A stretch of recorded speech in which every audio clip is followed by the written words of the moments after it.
চায়ের দোকানে ভিড়টা একটু বেশি দেখা যায়। কেন? ওখানে গেলে একটু কথা টথা বলা যায়, আড্ডা টাড্ডা দেওয়া যায়, একটু গল্প করা যায়, এক কাপ চা নিয়ে আধ ঘন্টা সময় কাটানো যায়। কিন্তু মিষ্টির দোকানে তো সেটা হবে না। প্যাকেটে করে দোকানদার ভরে দিয়ে টাকাটা দেওয়ার সঙ্গে সঙ্গে বলবেন সাইড হন, পিছনে খদ্দের দাঁড়িয়ে আছে।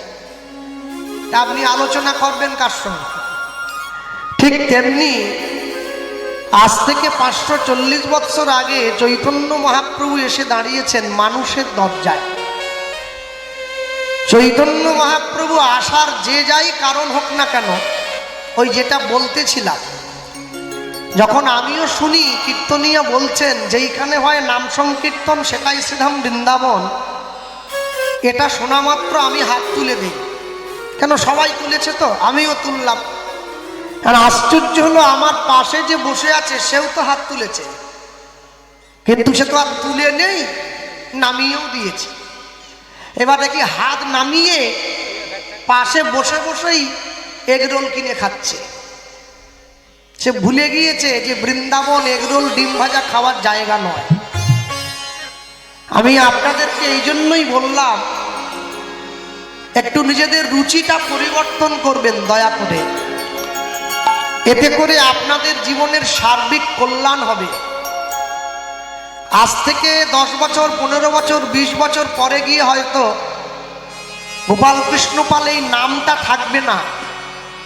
কারণ যে শত্রু পিছনে ঘুরছে, যে কোনো দিন আমি খালি হয়ে যেতে পারি, সেটা আমি জানি। কিন্তু খালি হয়ে যাওয়ার ভয়ও পাচ্ছি না, কেন? আমার তো পিছু টান নেই, তাই ভয় নেই। কিন্তু আমি এইটুকু জানিয়ে দিয়ে গেলাম, নিজেদের রুচি পরিবর্তন না করলে ভগবানের মহিমা সম্পর্কে আপনারা অবগত হতে পারবেন না কোনোদিন। আপনি তো মা, আপনি কোন সাহসে ঈশ্বরের সামনে বসে আপনার ছেলে বায়না করলো বলে আপনি ডিম দিয়ে এগরোলটা কিনে এনে ছেলের হাতে দিচ্ছেন? ছেলে আসনে বসে বসে খাচ্ছে, একটু আগুন নিয়ে খেলা করা হয়ে যাচ্ছে না মনে হয়? কি আগুন নিয়ে খেলা করতে গেলে আগুন কিন্তু হাত পুড়িয়ে দেবে। আগুন বুঝবে না যে আমি না জেনে ওতে হাত দিলাম। আগুনের ধর্ম দহনত্ব, জলের ধর্ম প্লাবত্ব, পশুর ধর্ম পশুত্ব, মানুষের ধর্ম তার মনুষ্যত্ব। আমি বৈষ্ণব হলাম, ভক্ত হলাম, নামের মালা নিলাম, কপালে তিলক দিলাম, দাদর সঙ্গে স্বরূপ করলাম, একাদশীর দিন বাড়ির দোতলার বারান্দায় দাঁড়িয়ে দাঁড়িয়ে মালা জপ করছি। আমার বাড়ি হচ্ছে পশ্চিম মেদিনীপুর, খুব গরমের জায়গা। পূর্ব মেদিনীপুর থেকে 60-70 কিলোমিটার। তো গরমকালে সমস্ত কলের লেয়ারগুলো ফেল হয়ে যায়, জল উঠতে চায় না। বাড়ির কলটায় ঝিরিঝিরি করে জল পড়ছে। আমি দোতলার ছাদ থেকে দেখতে পাচ্ছি মালা জপ করতে করতে গ্রামের মা বোনেরা এসে বাড়ির কল থেকে জল নিয়ে যাচ্ছে। আমি কাউকে কিছু না বলে রাতের অন্ধকারে গিয়ে নিজের কলটায় তালা দিয়ে দিলাম, আবার মালা জপ করছি। একটা জিনিস পরিষ্কার হয়ে নেন, আমাকে কিন্তু চলে যাওয়ার সময় জল বিনেই যেতে হবে। মালা কিন্তু আমার জল দিতে পারবে না, কেন? কর্মটা খারাপ করেছি। কর্ম যদি ভালো হয় ভাগ্য হয় দাসী, হৃদয় যদি ভালো হয় ঘরেই মথুরা কাশী। চারদিকে ছুটে যাওয়ার আমার দরকার নেই। এবছর কুম্ভ মেলা হয়ে গেল প্রয়াগে। আমি টিভিতে দেখছিলাম 60 কোটি মানুষ স্নান করেছে, 6060। আপনাদের এখানে কেউ আছে কিনা বলতে পারবো নি, তবে আমার গ্রামে খুব একটা কেউ ছিল নি, সকলে ঝেঁটিয়ে চলে গিয়েছিল। আমি আর আমার মা বোধহয় বাদ ছিলাম। গান ছিল না। মানুষ শুধু বাস ভর্তি করে করে চলে যাচ্ছে। কোথায় যাচ্ছে? বলে কুম্ভে ডুব দেব, স্বর্গে চলে যাব। তা আমি বলি কি, এই 60 কোটি মানুষ যদি স্বর্গে যায়, তাহলে তো দেবতাদেরকে জুলপিয়া চলে আসতে হবে, জায়গা তো থাকবে না, আর সব তো ভর্তি হয়ে যাবে। 60 কোটি মানুষ স্বর্গে চলে গেলে দেবতাদের থাকার জায়গা কোথায়? শুনুন, গঙ্গা স্নানে দেহ পবিত্র হয়, মন কোনোদিন পবিত্র হয় না।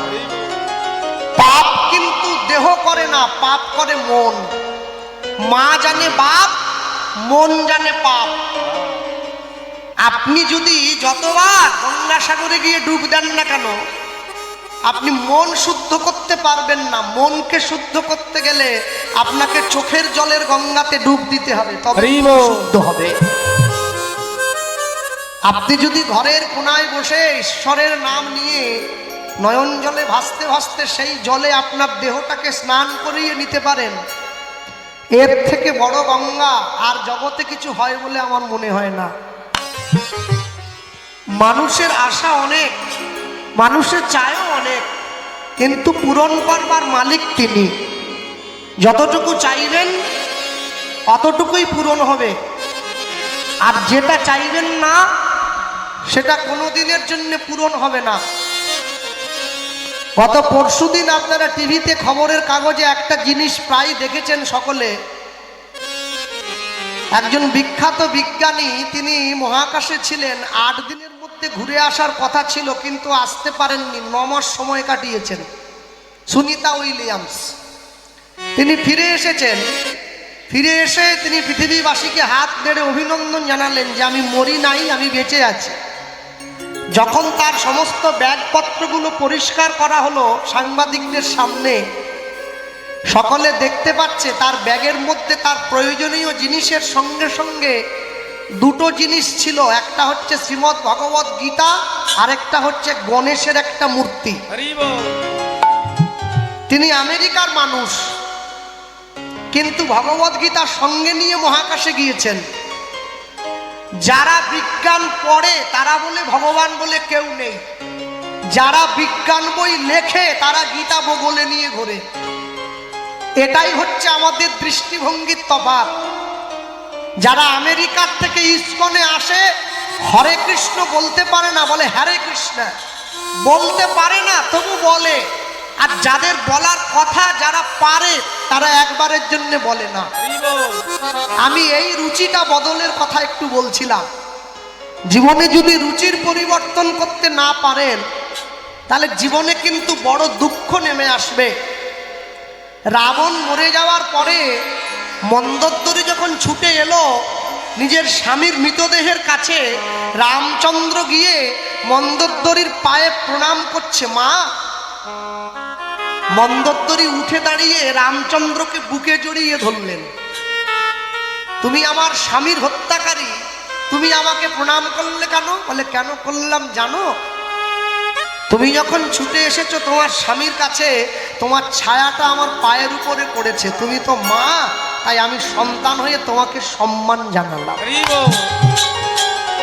মন্দোদরী রামকে বুকে জড়িয়ে ধরে বলছেন, এর জন্যই তুমি ভগবান, জগতের আর কেউ সেই তকমাটা পায় নাই।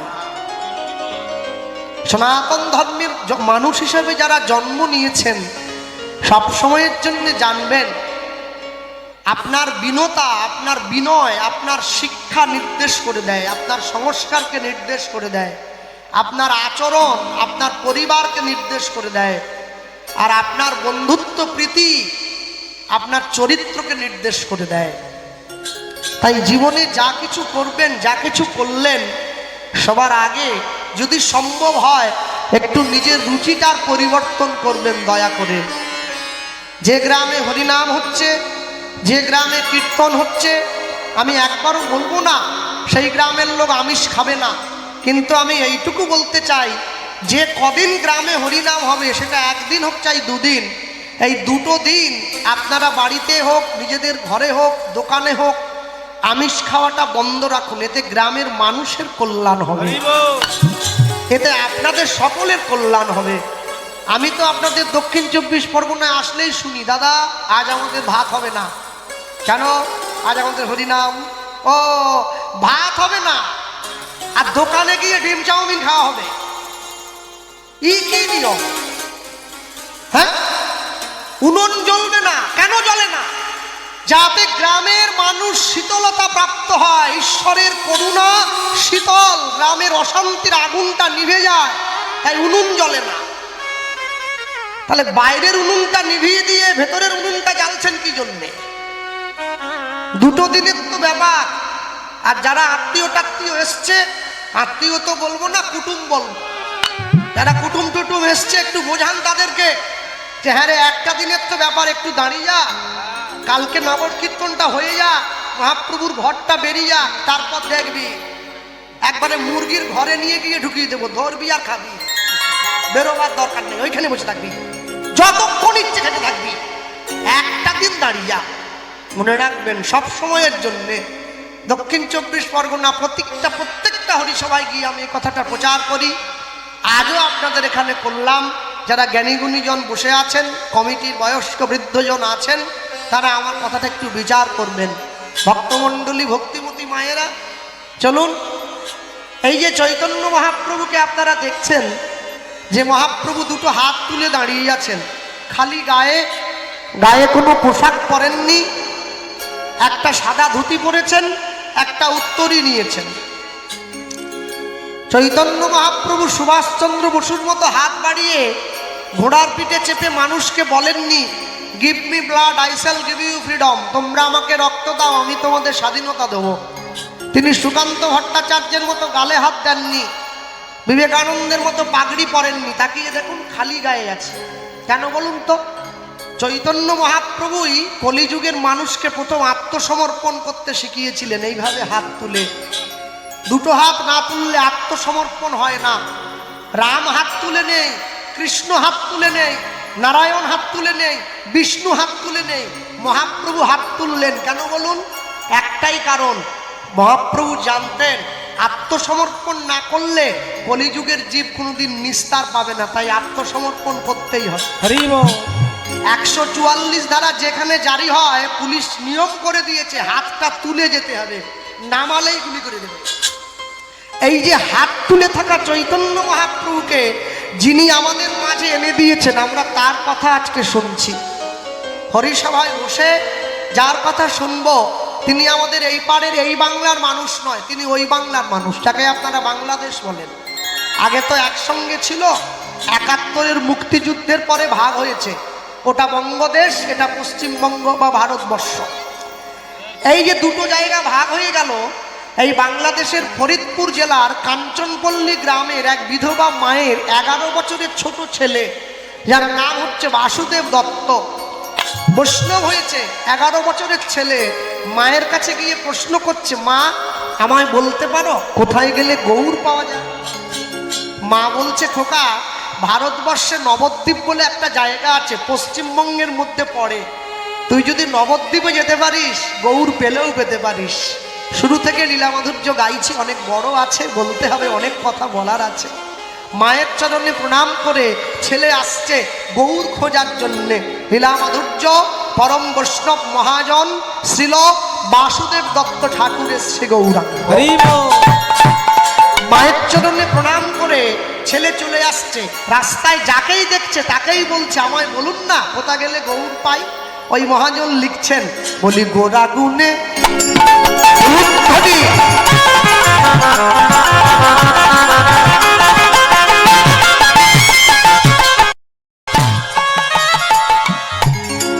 গোরা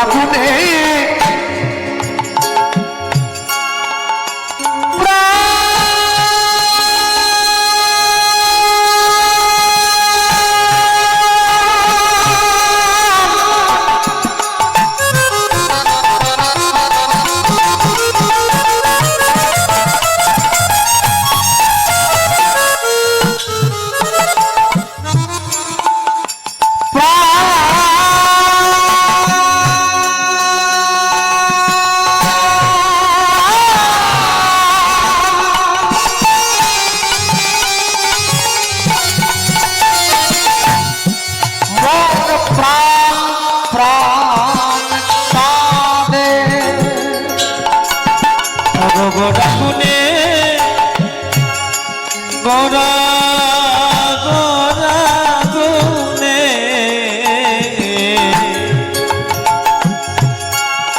গোড়াগুনে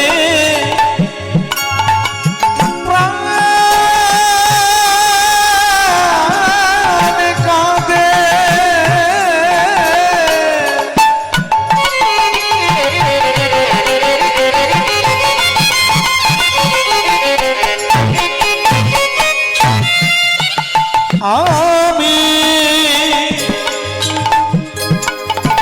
আমি কি বুদ্ধি করি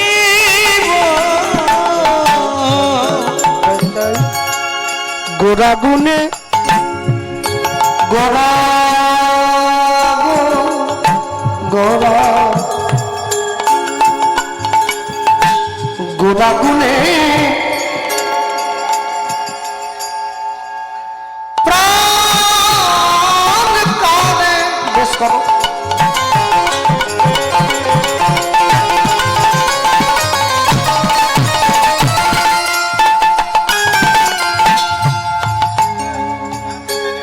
আমি কি বুদ্ধি করিব গোড়া গুনে প্রাণ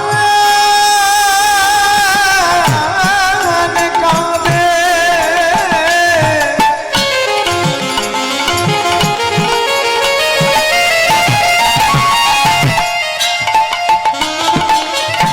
আমি কি বুদ্ধি করিব বল গৌরাঙ্গ গুণের নিধি আমি কোথায় গেলে পাব? বল গৌরাঙ্গ গুণের নিধি আমি কোথায় গেলে পাব?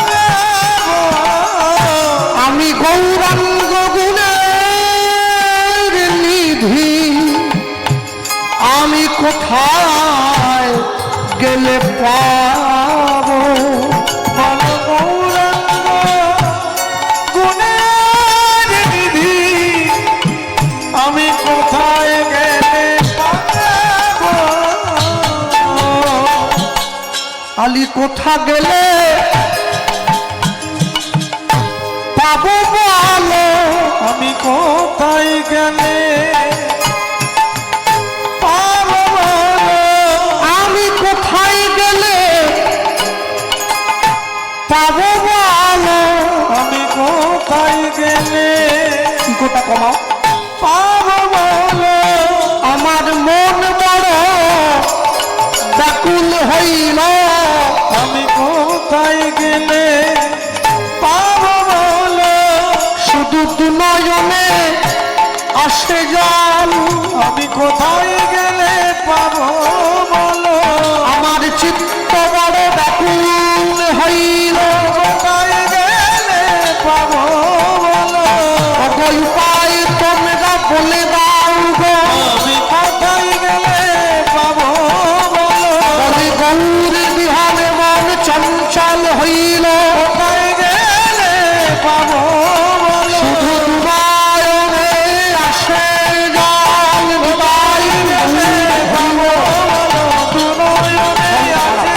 কোথায় গেলে পাব বলো? দুনয়নে আছে।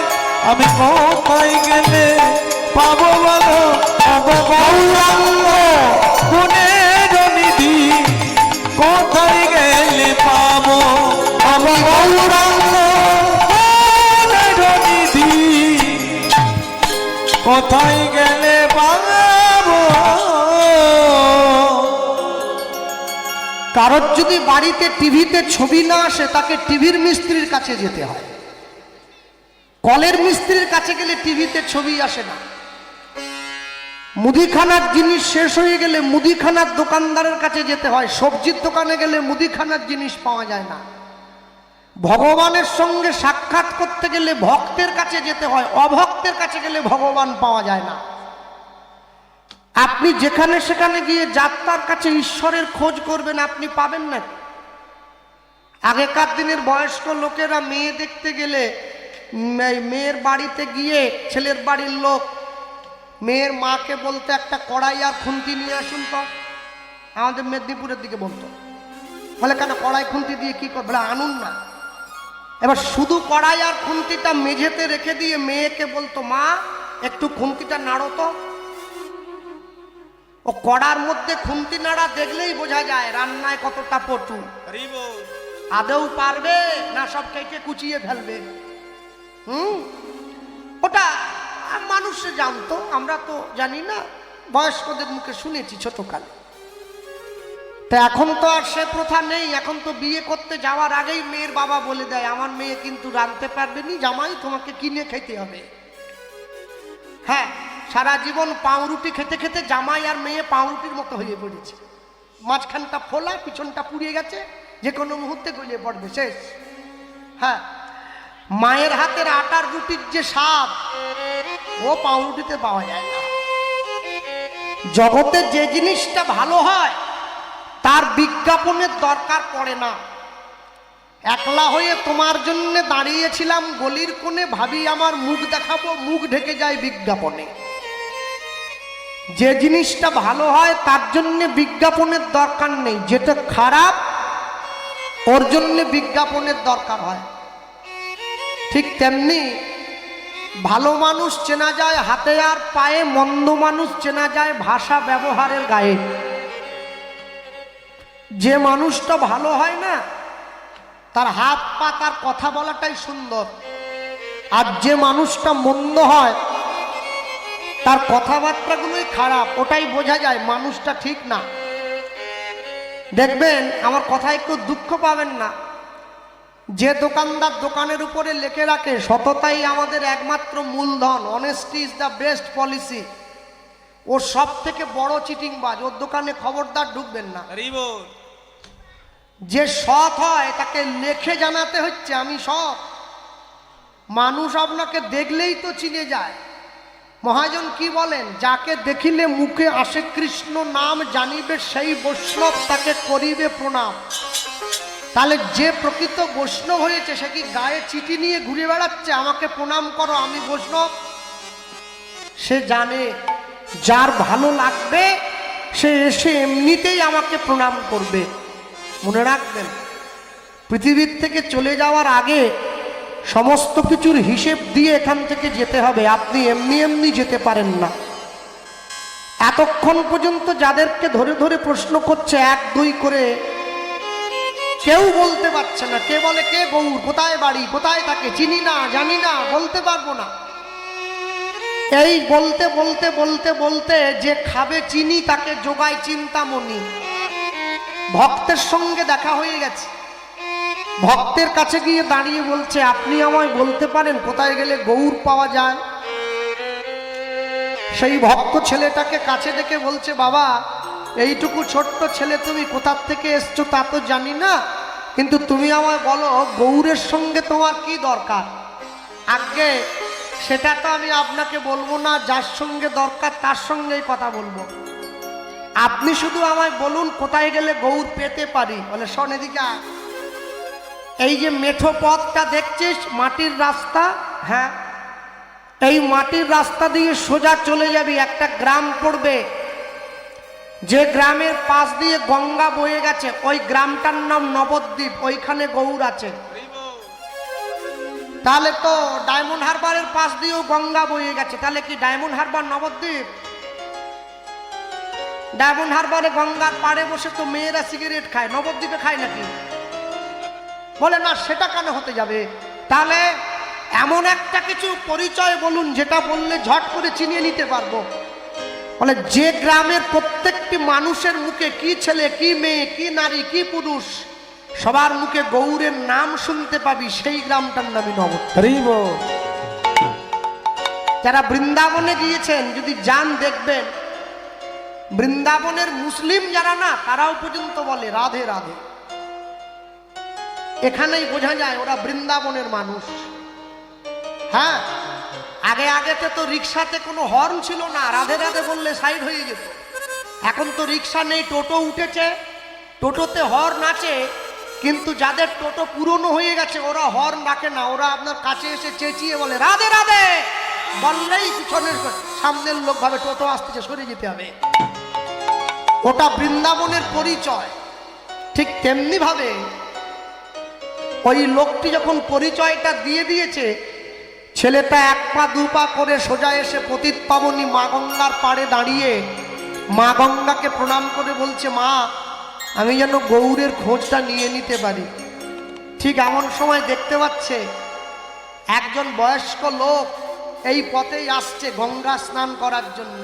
আচ্ছা, মাথা নেড়া, মাথায় একটা শিকা আছে, আর ওই দোর কৌপিন বহির্বাস পরা আছে, মুখে গৌরের নাম। ও বুঝে নিয়েছে এই তাহলে গৌরের ঘরের লোক। একে ধরতে হবে। হ্যাঁ, আমি তো সবসময় বাড়ি থাকি না কীর্তনের জন্যে, মাঝে মাঝে আমি বাড়ি যাই না, কিছু লোক আসে, ছাদ থেকে দেখি স্যুট বুট পরা আছে, গলায় একটা টাই ঝোলানো, হাতে একটা ব্যাগ। আমার মা বলে ওই দেখ এলআইসির লোক আসছে। দেখে বোঝা যায় এলআইসির লোক। যদি তাও বুঝতে কষ্ট হয়, ওরা আপনার সামনে বসে আপনাকে এমন করে বোঝাবে যেন আমি বেঁচে থাকার থেকে মরে গেলে লাভ বেশি। বোঝাচ্ছে দাদা একবার যদি বইটা করেন না, আপনি মরে গেলে নমিনি 40 লাখ। ওরে আমি যদি মরে যাব টাকা দিয়ে কি করব? যে টাকা আমি ভোগ করতে পারবো না। যার নামে নমিনি আছে, নাম আমি আর বলছি নি, যার নামে নমিনি আছে সে না হলে 40 লাখ নিয়ে আরেকটা গোপাল কৃষ্ণ পাল খুঁজে নিবে, আমার কি হবে? পাগলেও নিজের ভালো বোঝে, মানুষ তো তাও বোঝে না। বাবাজি আসছে তো এই পথে গঙ্গা স্নান করার জন্য, আর মুখে বলতে বলতে আসছে। এমনি এমনি কি বলে? হ্যাঁ, মুখে বলতে বলতে চিৎকার করতে করতে আসছে। ওই তাকিয়ে দেখো, ওই ওই যে ছেলেটা কান পেতে শুনছে, গাছের গোড়ায় বসে আছে, গাছের গোড়ায় বসে শুনতে শুনতে আসছে, কান পেতে শুনছে। কি বলছে তাকিয়ে দেখো না, গৌরে এলো রে সোনার নদী যায় উলুধ্বনি, হ্যাঁ হরির ধ্বনি শব্দ শোনা যায় গৌরে নদী।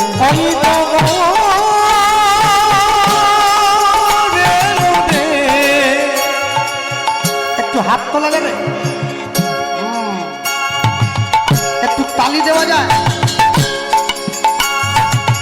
গৌরে নদে সোনার নদিয়া অনুধ্বনি হরির ধ্বনি শব্দ শোনা যায় গৌরে নদে। হয়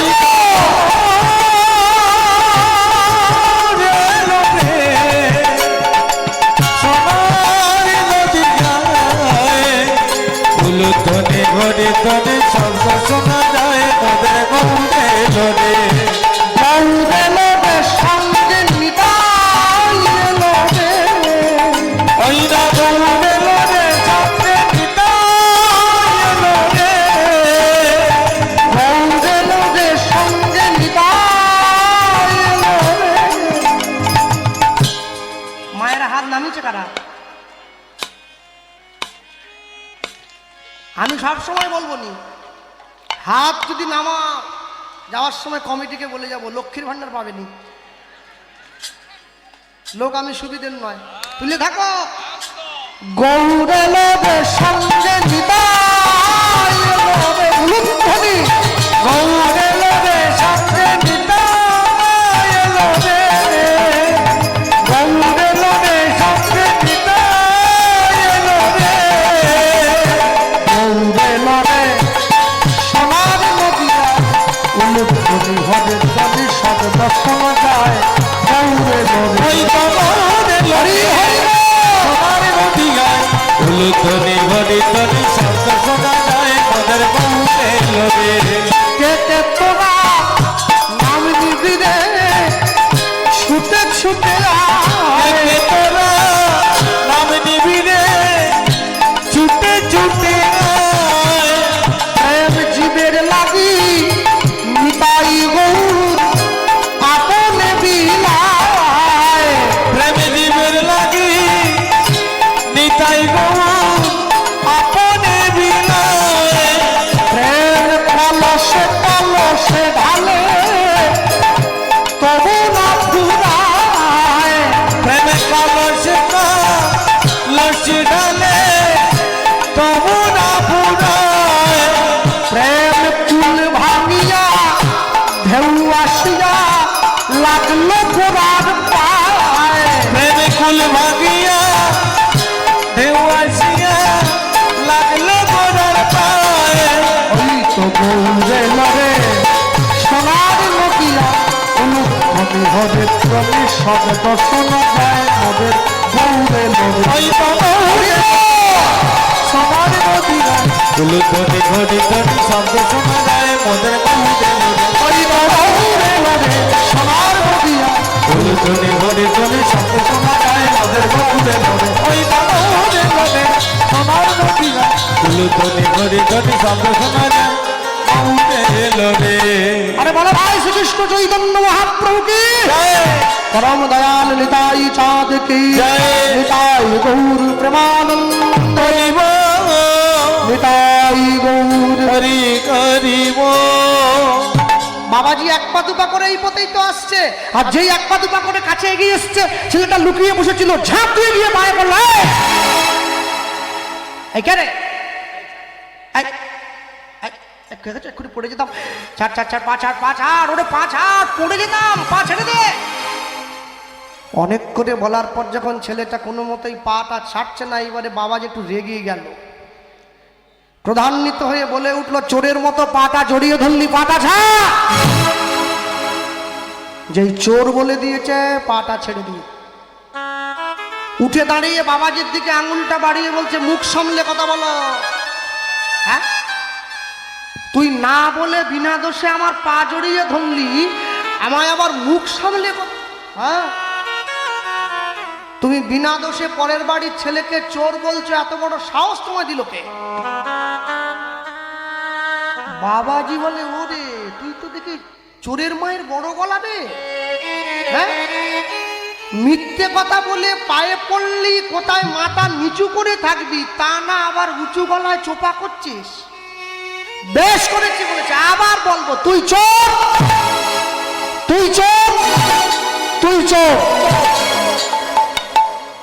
এই তিনবার যেই চোর বলেছে, এইবার ছেলেটা আস্তে আস্তে করে বাবাজির সামনে গিয়ে বলে উঠছে, আসলে কি জানেন তো, এর দোষ কিন্তু আপনার না।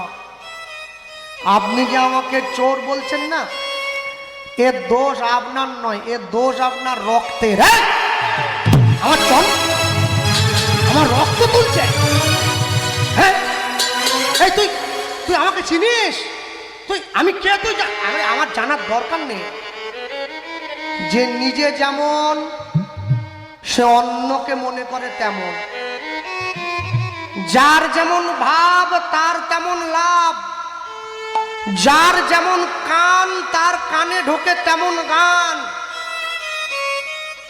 যে লোকটা ট্রেনে উঠে টিকিট কাটেনি, টিটি শুধু ওর কাজ দিয়ে ঘুরছে, বলে স্যার আপনি ওদিকে, বলে না ওদিকে যাবো না, তোমারটা আগে দেখো, তোমাকে দেখেই আমার চোর মনে হচ্ছে। যে টুগলি করে স্কুলে গেছে, মাস্টার ওর কাছে চেয়ার নিয়ে এসে বসেছে, বলে স্যার আপনি বাকিদের দেখবেননি, বলে তুই লেখ না, বাকিদের কথা তোকে ভাবতে কে, তুই তোরটা থাক। স্যার তো জানে ও চোর, ও চোখ মুখ বলতেছে ও চুরি করে এসেছে। তারপর যখন খুঁজে টুজে পাওয়া গেল, দেখা গেল বাংলা পরীক্ষার দিন ভূগোলের টুগলি করে এনেছে। ও কোনো কাজেই লাগবে না, ও সব বেকারই আছে। হ্যাঁ, বাবাজি আস্তে আস্তে করে ছেলেটার সামনে দাঁড়িয়ে বলে উঠছে, তুই যে আমাকে চোর বললি, বলতো আমি কি চুরি করেছি? না না, সেটা আমি বলবো না। আমি যদি বলি আপনার যেটুকু সম্মান আছে ওইটুকুর সম্মানও চলে যাবে। না না, বলবো, সম্মান যাক, এত লোকের মাঝে জুলপিয়ার থেকে অনেকটা ভিতরে এসছি, সম্মান গেলে চলে যাক, তবু তুই বল আমি কি চুরি করছি বল। ছেলেটা বলে, বলবো। হ্যাঁ বল। আস্তে আস্তে করে যখন ছেলেটা কাছে এগিয়ে এসছে, বাবাজি বলছে, জোরে বল, কোনো আস্তে টাস্তে না। বলবো? হ্যাঁ। দাপর যুগে ভগবান কৃষ্ণের গরু চুরি করেছিলে বলে ভগবান তোমায় নেড়া করে দিয়েছে, আমি সব জানি। আরে চুপ কর, আরে আস্তে আরে মুখটা চাপা, বুকে জড়িয়ে ধরে মনে মনে ভাবছে, পাটি আমার হাড়ির খবর জানলো কি করে? হ্যাঁ, নবদ্বীপে এত বয়স্ক বয়স্ক বুড়ো বুড়ো লোকগুলো আমার কথা জানলো না, এইটুকু ছেলে জেনে গেল। কার পায়ে পড়েছে বুঝেছেন তো? হরিদাস। হরিদাস দাপর যুগে সৃষ্টিকর্তা ব্রহ্মা ছিল, ভগবানের নবলক্ষ ধেনু চুরি করেছে, সেই ঋণ শোধ করার জন্য কলিযুগে হরিদাস হয়ে দিবানিশি 3 লক্ষ হরিনাম করছে। বাসুদেব দত্ত গিয়ে তার পায়েই পড়েছে। হরিদাস ঠাকুর বলে, বাবা আজ পর্যন্ত নবদ্বীপে কেউ আমার এ কথা বলতে পারেনি, তুমি বললে কি করে? বলে, আমি আরো অনেক কিছু জানি, বলবো? বলে, না না আর বলতে হবে না, রক্ষা করো ভগবান, এইটুকুতে ঠিক আছে, আর বেশি বলার দরকার নেই, কম কম বলো, কম কম বলো। কি চাই? কি চাই? চকলেট, বিস্কুট, 50 টাকা দিচ্ছি। বলে, ওই সব কিচ্ছু চাই না। কি? আমার যা সম্পত্তি টম্পত্তি আছে লিখে দেবো। বলে, ওসবও চাই না। কি চাই? ছুটে গিয়ে হরিদাস ঠাকুরের চরণটা জড়িয়ে ধরেছে। 11 বছরের বাচ্চা ছেলে যা চাইছে গোটা বিশ্বের মানুষ অবাক হয়ে গেল। কি চাইছে? দাদুর 3 নাতি, দাদু বাজার থেকে 4টে চকলেট কিনে এনেছে। বড় নাতি বলছে আমার নীল চকলেটটা চাই, মেজো নাতি বলছে আমার লাল চকলেটটা চাই, ছোট নাতি সামনে দাঁড়িয়ে বলে দাদু আমার কোনো চকলেট নাহি চাই, আমি শুধু মানুষ হতে চাই। দাদু বুঝে নিয়েছে আমার ছোট নাতি যেটা চাইছে এটাই হচ্ছে আসল চাওয়া। 11 বছরের ছেলে হরিদাস ঠাকুরকে চাইলো। শুনে নিন কি চাইছে, চরণটা জড়িয়ে ধরে চাইলো, বাবাজি দিতে যদি হয় দাও না। গৌর প্রেম প্রীতি রতন, গৌর প্রেম প্রীতি রতন, তুমি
করমদে তুমি, করমদে তুমি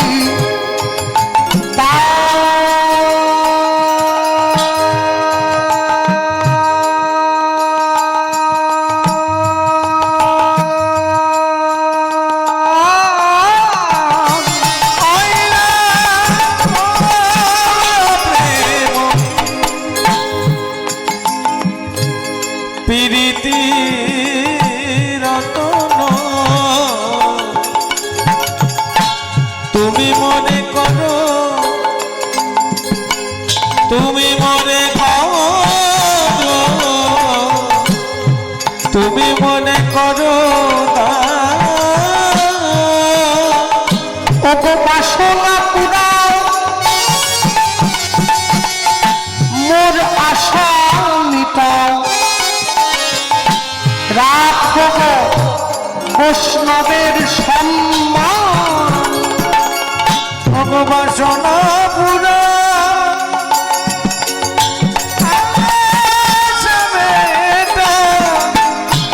রাখে বৈষ্ণবের সম্মান, তুমি বাসনা পুরাও মোর আশা মিটাও, রাখো গো বৈষ্ণবের সম্মান, তুমি বাসনা পুরা